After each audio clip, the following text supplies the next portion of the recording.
Thank you, Mr. Chairman. Secretary Jewell, just a question, one question on the King Cove Road issue.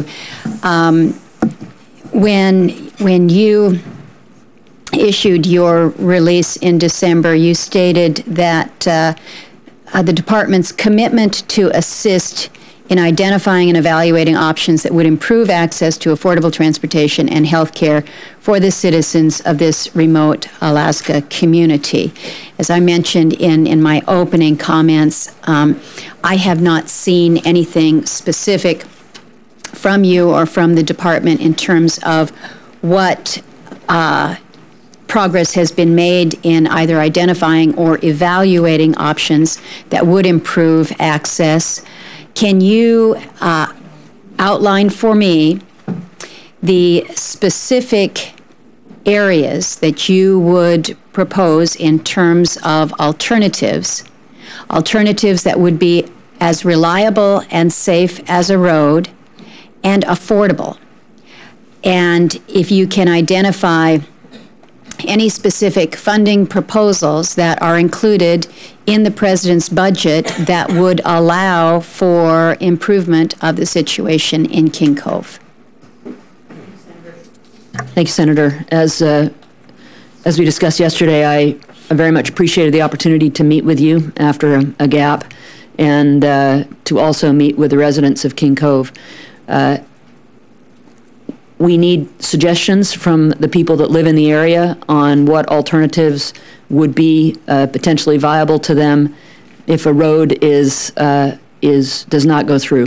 It's very clear from my conversation in King Cove as you and I made our visit there and to Cold Bay that the community feels very strongly that they want a road, as do you. I am continue to be open to all conversations about alternatives. My team has had conversations with the Coast Guard about the 10 months of the year where they typically have a helicopter stationed in Cold Bay. I know that there are very brave men and women that do this work, whether it's rescuing people on the high seas or facilitating humanitarian missions that you described earlier on land.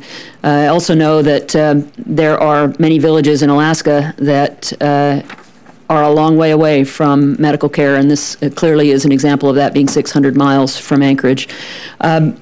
We've had conversations with the Coast Guard. We will continue to do that. We have a conversation scheduled with the Corps of Engineers later on this week to better understand the alternatives that they believe may be possible in that area, and I remain open to suggestions from the community, as we discussed about yesterday afternoon, on areas that they would like us to pursue that they believe would be viable for us to consider beyond the road, which clearly is your preferred alternative and that of the residents. Well, as I mentioned yesterday, your search for viable alternatives is one that has been reviewed for decades now. And we are at this point where you have such unanimity in the community about the preferred alternative being the road, because all other solutions have been tried and failed, or have been analyzed and determined too costly or not feasible given the situation.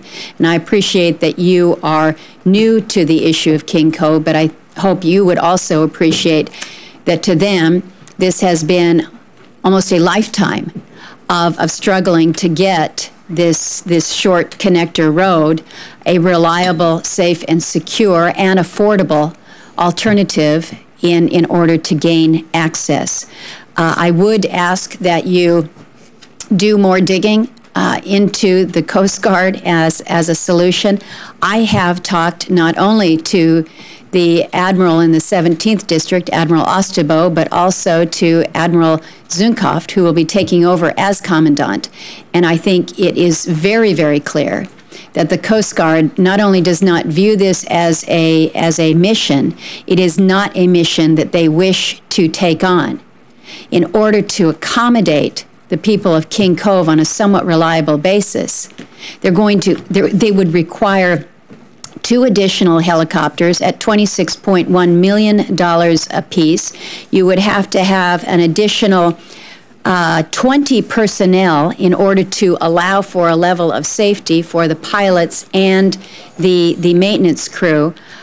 Just the per diem alone to house them in Cold Bay would be $500,000 on an annual basis. That's just for the per diem. So, Madam Secretary, I encourage you to do your due diligence, but I will note that there has been nothing included in the President's budget for even the slightest alternative.